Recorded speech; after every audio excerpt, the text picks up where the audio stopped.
말입니다. 독일의 한 미술관에 가면 예수님께서 가신 열관을 쓰시고 십자가에 달려 피 흘리는 장면이 있다는데 그 그림 옆에는 이런 글이 쓰여 있다고 합니다. 나는 너를 위하여 모든 것을 했다. 너는 나를 위하여 무엇을 하고 있느냐?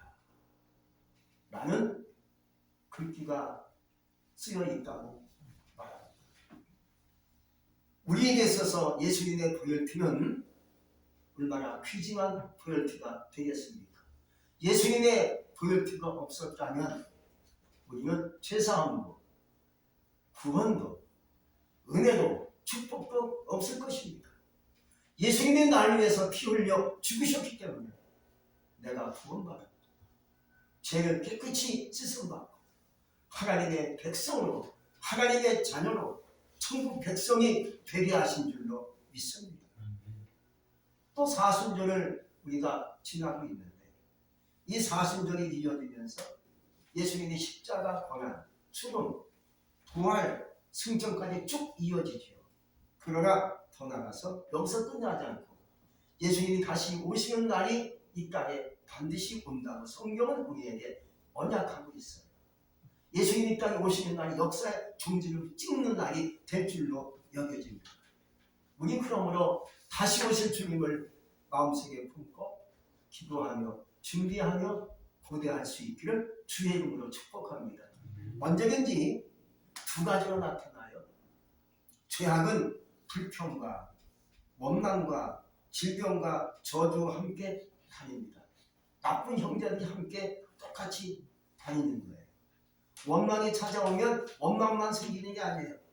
원망이 다가오면요 그 속에 미움도 따라붙어요. 질투도 따라붙어요. 불평도 따라붙어요. 남을 죽이는 마음까지도 따라붙는 나쁜 형제가 함께 아울러져 따라오게 됩니다. 그러다 보니까 그것이 나타나면 복합적으로 우리에게 무엇이 다가오겠습니까? 두려움이 다가와요. 절망이 다가와요. 그 나쁜 것들이 나에게 와서 나를 어떻게 인도합니까? 죽음으로 인도하게 된다는 것이죠.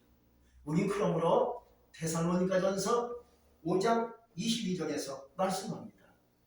악은 모든 보양이라도 버리라 하고 말씀해 주고 있습니다. 나쁜 것과 함께 내가 닮아있으면 나쁜 것이 치고 들어올 수밖에 없습니다. 우리는 그러므로 나쁜 것과 닮지 않길 바랍니다. 내 속에 내 마음과 생각 속에 나쁜 것이 조금이라도 뭔가 담겨있고 비슷하게 닮아져 있으면 나쁜 것이 함께 들어오게 되어 있습니다. 왜? 닮았으니까. 그러나 우리는 하나님의 선한 것이 들어올 수 있기 바랍니다. 하나님의 선한 것이 들어오면 무엇이 함께 오겠습니까? 좋은 형제들이 함께 따라붙게 되어 있어요. 하나님의 선한 것이 들어오면 무엇이 함께 따라오겠습니까? 은혜가 따라옵니다. 지혜가 따라옵니다. 능력이 따라옵니다. 축복이 따라와서 내 신명과 내 삶과 내 가정 행복하게 만들어가게 할 것입니다. 주님이 우리에게 주신 것이 참으로 많아요. 우리에게 주님이 뭘 주셨습니까? 땅을 주셨어요. 공기를 주셨어요. 해와 달과 별을 줬어요. 사계절을 줬어요. 물을 주셨어요. 그러니까 마음껏 마시고 마음껏 살 수 있는 지혜를 주셨고요. 거기다가 건강도 주셨어요. 또 거기다가 우리에게 돈을 주셨어요. 재물을 주셔서 우리가 능히 살 수 있는 능력을 하나님이 허락하시게 됐죠. 근데 우리는 그것을 가끔 살다 보면 잘 피부로 못 느낄 때가 있어요. 왜인지 아십니까? 가만히 생각해보면 내가 받은 것이 굉장히 많아요. 다 받았어요. 하나님 나에게 많은 것을 줬음에도 불구하고 왜 못 느끼고 있는 것입니까? 욕심이 너무 커서 그래요. 욕심이 너무나 크다 보니까는 받은 것은 생각하지 못하고 내게 없는 것을 자꾸 원망하고 불평하고 불평하다 보니까는 받지 못할 것 같아요. 그러나 가만히 곰곰이 따져보고 생각해 보니까 받은 것이 참 많다는 것을 느낄 수가 있죠. 여러분들이 하나님께 받은 것을 생각할 수 있기를 주의 이름으로 축복합니다. 그러므로 주님은 오늘 시편 기자를 통해서 12절에 말씀하기를 알라는 거예요. 은혜는요 알고 깨달아질 때 나에게 은혜가 막 느껴지고 나에게 은혜가 크게 올 줄로 믿습니다. 오늘 시편 기자는요, 내게 주신 은혜를 무엇으로 보답할꼬? 라고 자신 스스로에게 질문을 던지는 것을 볼 수가 있습니다. 오늘날은 진정 많은 사람들이 스스로 자신들에게 질문을 던지는 경우가 굉장히 적어요. 그리고 질문을 남에게 던지죠. 가족 중에 자녀에게, 부모에게, 친구에게, 이웃에게, 형제에게 질문을 막 던지죠. 여기에 문제가 굉장히 발생하게 됩니다. 또 사람들은 일어나서 질문을 던지며 하루의 삶이 소통이 시작되어지고 하루의 삶이 시작되는 것을 볼 수가 있어요. 근데 우리는 여기서 대부분 문제가 발생하고 발생하는 것을 볼 수가 있어요. 질문을 던질 때 인격적인 질문을 던지는 그런 적을 이해하고 받아주고 대답할 수 있겠지만 그렇지 못한 경우는요, 마음에 불쾌감이 들어와요. 왜 저런 질문을 나에게 던질까? 못마땅한 마음이 생길 때가 참 많지요. 저는 쓸데없는 질문을 왜 나에게 던지지? 귀찮아 죽겠네? 왜 그렇지? 저 사람이 저게 뭐야? 라고 마음이 좀 뭔가 안 좋지요. 질문이란 배우려고 하는 질문이 있는가 하면 상대방을 알아보기 위해서 던지는 질문도 있어요. 여러분, 배우기 위한 질문은 겸손이 묻어나요. 정말로 배우고 싶어서 잘 질문하는 거 아름다운 질문인데 나의 인격을 모독하는 질문이 있어요. 그 사람의 신성을 알아보기 위해서 자꾸만 질문을 던지는 것은 굉장히 불쾌하고 마음이 상하게 되는 것이죠. 그러나 우리는 먼저 나 자신에게 질문을 던질 수 있기를 주의 이름으로 축복합니다. 나는 과연 누군가? 난 지금 올바르게 살고 있는가? 내가 과연 예수를 잘 믿고 있는가? 내가 진정 하나님 앞에 진실되게 살고 있는가? 내가 정말로 정적하게 주님을 섬기며 예배하고 있는가 하고 나 자신에게 물어본다면, 나 자신에게 질문을 던진다면 즉각 질문에 답이 나오게 돼 있어요. 아, 내가 아직도 내가 예수 믿고 있지만 내 스스로가 나를 생각해 보니까는 내가 예수를 믿고 있지만 내가 정직하지 못하는 것 같아요. 내가 하나님 앞에 뭔가 뜻을 다하지 못하는 것 같아요. 아직도 내 마음에 욕심이 있고 남을 비우는 것이 있는 것 같아요. 라고 즉각 답이 나오게 돼 있죠. 우린 그러므로 남에게 질문을 던지기보다 먼저 나 자신에게 질문을 던질 수 있기 바랍니다. 오늘 시편 기자가 하나님 앞에 서서 고백하는 것을 볼 수가 있는데, 그는 먼저 자신에게 질문을 던지는 겁니다. 어떤 질문을 그가 던지고 있는 겁니까? 무엇으로 보답할까? 무엇으로 보답할까? 라고 질문을 던지니까요, 즉각 답이 거기서 나왔어요. 그 답이 뭐였습니까? 오늘 첫째 말씀해 보니까 내가 구원의 잔을 들었다고 얘기합니다. 여러분, 내가 즉각 답을 얻을 수 있는 것은 먼저 나 자신에게 질문을 던질 수 있기를 주의 이름으로 축복합니다. 그러므로 내가 구원의 잔을 들었다고 그가 고백하지요. 그 잔은 언제 듭니까? 요한복음 2장에 보면 가나 혼인 잔치가 나와요. 거기서 많은 그 혼사에 참여한 사람들이 축하의 잔을 들지요. 포도주를 마시기 위해서 잔치석상에서 잔을 들고 축하하지 않습니까? 이러한 잔을 얘기하는 거예요. 그러므로 기쁘고 즐겁고 너무너무 좋을 때 축배의 잔을 드는 거야. 막 소리 지르고 와 즐겁다 신난다 할 때 축배의 잔을 들고 함께 소리치며 외치지 않겠습니까? 이처럼 내가 구원의 잔을 든다는 것은 하나님께 감사의 잔을 드는 것을 말해주고 있어요. 아, 주님께서 나 같은 사람을 구원하셨고 나는 죄인이었고 못난 사람이었고 천한 사람이었는데도 불구하고 우리 주님이 나를 구원했어. 가만히 있을 수 있겠습니까? 그때 구원의 잔을 들고 하나님께 감사하는 마음이 나오게 되는 것이죠. 우린 먼저 다른과 은혜를 무엇으로 보답할까? 라고 하나님께 나 자신을 스스로 고백하면서 나를 구원하신 주님께 구원의 잔을 높이 들 수 있기를 주의 이름으로 축복합니다. 두 번째는요, 여호와의 이름을 부르며라고 말씀해 주고 있습니다. 우리는 살면서 무엇을 가장 많이 부르고 말하고 있습니까? 사랑도 많이 부르고 슬픔도 많이 부르고 미움도 많이 부르고 말할 때가 있죠. 북한의 내 입에서 무슨 말이 터져 나옵니까? 신경질적인 말이 나올 수 있고 원망적인 말이 나올 수 있고 남을 비판하는 소리도 나올 때가 있어요. 또 세상 노래를 부르면 그 노래의 모든 내용이 사랑이신 말이 나와요. 사랑, 고난의 이별, 아픔, 미움, 슬픔의 가사가 많이 깔려 나오죠. 그러니까 이 세상 노래가 우리가 인생의 모든 삶을 노래하고 있어요. 그런데 신기한 것은요, 이별과 슬픔의 가사를 많이 노래하는 가수를 보니까 인생이 슬퍼지고 이별이 많더라고요. 그러나 가장 최고의 축복의 노래가 뭐겠습니까? 하나님을 부르는 노래라는 얘기예요.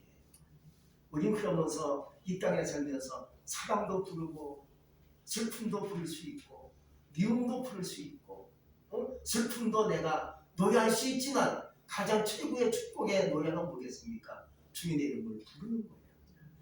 여호와의 이름을 부르는 것이 가장 축복의 근원이고 축복의 길인 줄로 믿습니다. 오늘 시편 기자 다윗은 내가 구원의 잔을 들고 여호와를 부른다는 얘기입니다.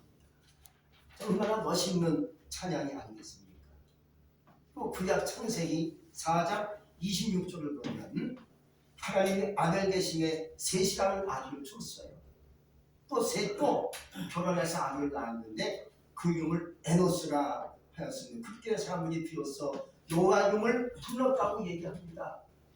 여러분, 아담 가정이 잘 나오다가 그만 아담 가정이 여러 가지 사건에 휘말립니다. 큰 아들이 작은 아들을 쳐 죽여요. 그때부터 그 가정에 불행이 시작되는 것입니다. 축복이 끊어지고 저주가 그 가정에 들어오게 되죠. 어찌 큰 아들이 작은 아들을 쳐 죽입니까? 이 비극적인 불행 사건이 그 가정에 다가오면서 하나님이 떠난 가정이 되고 말았죠. 그런데 하나님의 은혜를 주셔서 다시 아담 가정에 셋이라는 이름을 가진 아들이 태어납니다. 그 아들이 결혼해서 아들 낳았는데 에노스라고 이름을 부릅니다. 그때부터 사람들이 여호와 이름을 불렀다고 했습니다. 이게 뭡니까? 다시 공식적으로 예배가 시작됐다는 거예요. 끊어진 예배, 이어지고 끊어진 축복이 다시 이어지게 됐다는 얘기입니다. 우리는 그러므로 하나님께서 허락하신 대로 우리의 끊어진 신앙이 있었다면 다시 하나님을 부르고 하나님을 노래하시는 것, 여러분의 신앙이 이어지고 축복이 이어지는 역사가 나타날 수 있기를 주의 이름으로 축복합니다. 오늘 시편 기자는 구원의 잠을 들고 여호와 이름을 부른다고 고백했는데 오늘 말씀 시편 116편은요 포로 생활에서 구원하여 주심을 찬양하시고 나와 있습니다. 시편 기자 다윗도 한때는 아주 힘든 삶을 살았던 사람이었습니다. 마치 포로같이 도망자의 삶을 살았던 적도 있었던 사람이 다윗이었습니다. 그가 숨어 지냈던 동국이 마치 포로의 삶과 같이 지낼 수밖에 없는 상황이 되고 말았죠. 어디 갈 수가 없고 꽉 묶여있는 겁니다. 왜? 자꾸만 누가 따라와요. 누가 잡으려고 따라와요. 그런데 그러면 여호와 이름을 부르고 하나님을 찬양했다고 얘기합니다. 이렇게 하는 삶만이, 이렇게 하는 것만이 내가 주님께 보답할 수 있다라고 생각하고 내가 하나님의 이름을 부릅니다 라고 오늘 고백하고 있는 거예요. 이것 성지순을 위해서 다윗이 도망을 쳤던 그 숨었던 엔게디 동굴을 가봤어요. 가보니까요 산의 지형이 골짜기가 있고요 아주 산의 지형이 험중하고 올라갈 수 없는 산이더라고요. 굉장히 험한 산에 그 가운데 엔게디 동굴이 있어요. 거기 숨어 살면서 다윗이 피난처로 삼았던 것이 다윗의 상황이었습니다. 마치 한 곳에 묶여있는 포로생활 같은 삶을 살았던 것이 다윗의 삶이었지. 골짜기에 맑은 물이 흐르고 있더라고요.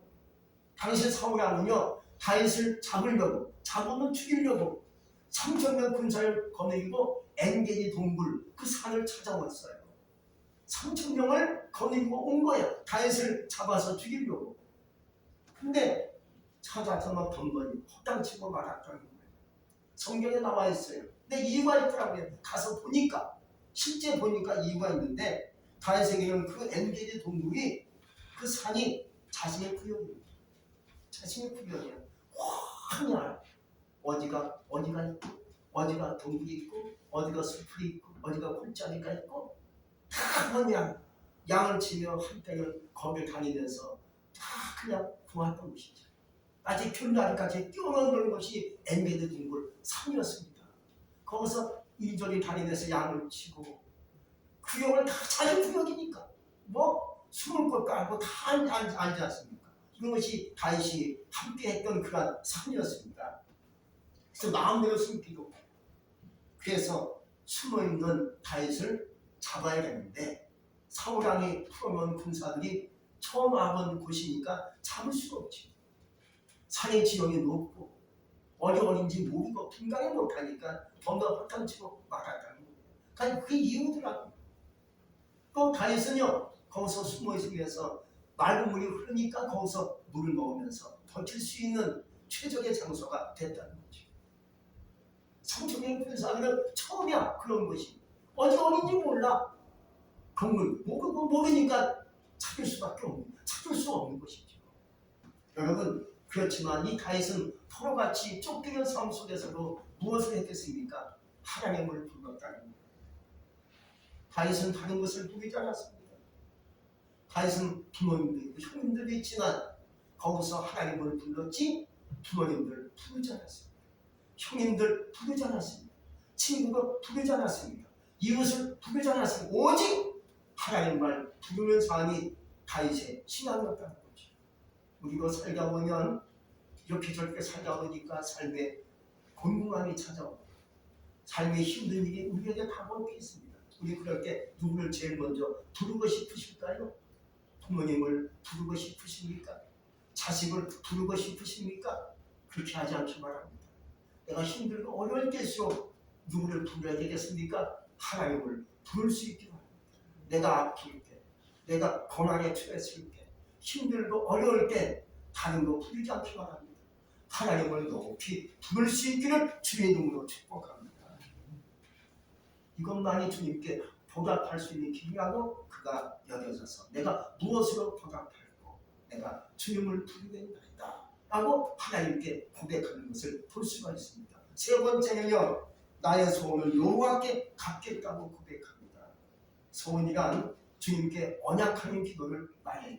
시편기자 다윗은 시편 말씀에서 많이 그 언약의 기도를 찾아볼 수 있는데 이렇게 정리해봤습니다. 내가 주님만을 찬양하리이다. 이게 소원이죠. 내가 주의 법도를 지키겠나이다. 이게 소원입니다. 내가 주께 감사하겠나이다. 소원입니다. 내가 범죄치 아니하겠나이다. 이런 소원 기도를 하나님께 올리는 것을 성경 시편을 보면 많이 나타나 있어요. 이런 소원들을 백성 앞에서 갚겠다고 고백하는 것을 오늘 볼 수가 있죠. 실제 보면 다윗은 소원한 고백처럼 살았습니다. 그래서 시편 말씀이 나오게 된 거예요. 여러분들도 하나님 앞에 섰을 때 내가 이제 앞으로 살면서 주를 위해 살겠습니다. 기도하며 살겠습니다. 찬양하며 살겠습니다. 이런 소원 기도가 나오기를 주의 이름으로 축복합니다. 요나서를 보면 요나의 시간이 또 요나의 소원 기도가 나와요. 그가 물고기 대 속에서 하나님께 소원 기도를 합니다. 요나서 2장 9절에서 말씀해 주고 있는데 이렇게 하나님께 소원 기도하는 것을 볼 수가 있습니다. 나는 감사하는 목소리로 주께 제사를 드립니다. 나의 소원을 주께 갚겠나이다. 라고 그가 하는 공기대 속에서 하나님께 부르짖으며 소원 기도하는 것을 볼 수가 있죠. 근데 하나님이 희한하게 그 소원 기도 받으시고요. 하나님께서 요나를 물고기대 속에서 나오게 했습니다. 근데 요나의 소원이 뭐였겠습니까? 처음에는 하나님이 그를 불렀을 때 요나는 이렇게 생각했습니다. 하나님이 그를 처음에 불렀을 때 이렇게 얘기하십니다. 너는 니느웨 성으로 가서 복음을 가서 외쳐라. 심판의 말씀을 가서 외쳐라. 했는데 요나가 가지 않았어요. 예, 알았어요 하고 대답을 했는데 안 갔어요. 안 가고 다시스로 걸어가다가 하나님께 잡혀가지고 물고기 속에 들어가는 신세가 됐죠. 근데 그가 오늘 하나님께 소원 기도합니다. 그 소원이 뭐겠습니까? 가겠다는 소원 기도한 대로 내가 소원을 갚겠습니다 하고 하나님께 약속하니까 하나님이 물고기 속에서 끄집어내게 하시고 그가 니느웨성 가서 말씀을 확 내치니까 그 사람이 뒤집어집니다. 금식하며 회개하며 하나님의 구원의 역사가 임하게 된 줄로 믿습니다. 우리는 그러므로 내가 하나님께 이렇게 하겠습니까? 라고 한 기억이 있을 것입니다. 내가 예수 믿고 지금까지 걸어왔지만 나도 모르게 기도하다 보니까 내가 평생을 기도하며 살겠습니다. 하나님께 헌신하겠습니다. 이러한 기도가 있었던 줄로 믿습니다. 그것을 이제 여러분 앞으로 살면서 하나님 앞에 그 소원 기도 갚기를 주의 이름으로 축복합니다. 어떤 선교사가 선교지로 가는 도중에 여자의 비명 소리를 듣게 됩니다. 이게 무슨 소리인가 하고 가까이 가보니까 아들이 노예로 끌려가는데 그 엄마가 주인을 보고 주인님 저와 함께 사주세요. 저도 아들과 함께 사주시고 함께 가지 못한다고 애원하는 겁니다. 저희 모자와 함께 가서 열심히 일하겠습니다 하고 저도 아들처럼 노예로 살아나는 거예요. 왜? 아들과 떨어져 영영이 이동할 수밖에 없는 거니까. 근데 주인은 안 돼, 너는 안 돼 하고 아들만 끌고 가겠다는 거예요. 이것을 보고 있는 선교사님이 안 됐는지 자기의 그 주머니에 돈을 다 털어가지고 두 모자를 샀어요. 사가지고 자기 집으로 데려옵니다. 얼마나 고마운 선교사가 아니겠습니까? 거기서 열심히 함께 일하고 선교를 하고 있는데 어느 날 이 우리 선교사가 풀밭에서 비명을 지르고 쓰러졌습니다. 이것을 보고 있는 그 노예 엄마가 달려와서 보니까 이 선교사님이 뱀에 물려가지고 그냥 뱀이 그 선교사의 발등 뒤꿈치를 물어가지고요 그냥 선교사가 쓰러져 버려요. 비명을 지르고 이걸 그 노예 엄마가 자기 살려준 선교사 얼마나 고마워 가서 그냥 입으로 막 빨아줬어요. 독을 입으로 빨아가지고 나니 그 한참 후에 선교사가 깨어났죠. 살아났죠. 선교사가 깨어나보니까 옆에 그 엄마 노예가 누워있는 얼굴이 퉁퉁 흔적이 죽어있는 이 노예 엄마는 너무 고마워요. 자기 입으로 빨아대고 선교사 자기 죽었다는 얘기. 이게 도락한 길이가 아닌가 생각을 해요. 이렇게 해서 엄마 노예는 자기 사랑을 준 선교사를 살리고 자신을 죽고 말았다는 얘기예요. 여러분 우리는 먼저인지 하나님이 먼저가 되시기 바랍니다. 주님이 먼저가 되시기 바랍니다. 내가 무엇으로 보답할고 어떻게 하는 것이 내가 받은 은혜를 주님께 보답할 수 있겠는가 이걸 생각하시면서 먼저 말씀으로 나갈 수 있기 바랍니다. 모든 것이 주님이 먼저가 되시기 바랍니다. 말씀이 먼저였지요. 찬양이 먼저가 되시기 바랍니다. 기도가 먼저가 되시기 바랍니다. 순종이 먼저가 되시기를 주의 이름으로 축복합니다. 기도하겠습니다. 전능하신 하나님 감사합니다. 오늘 주의 말씀을 통하여 은혜를 주시니 진실로 감사합니다.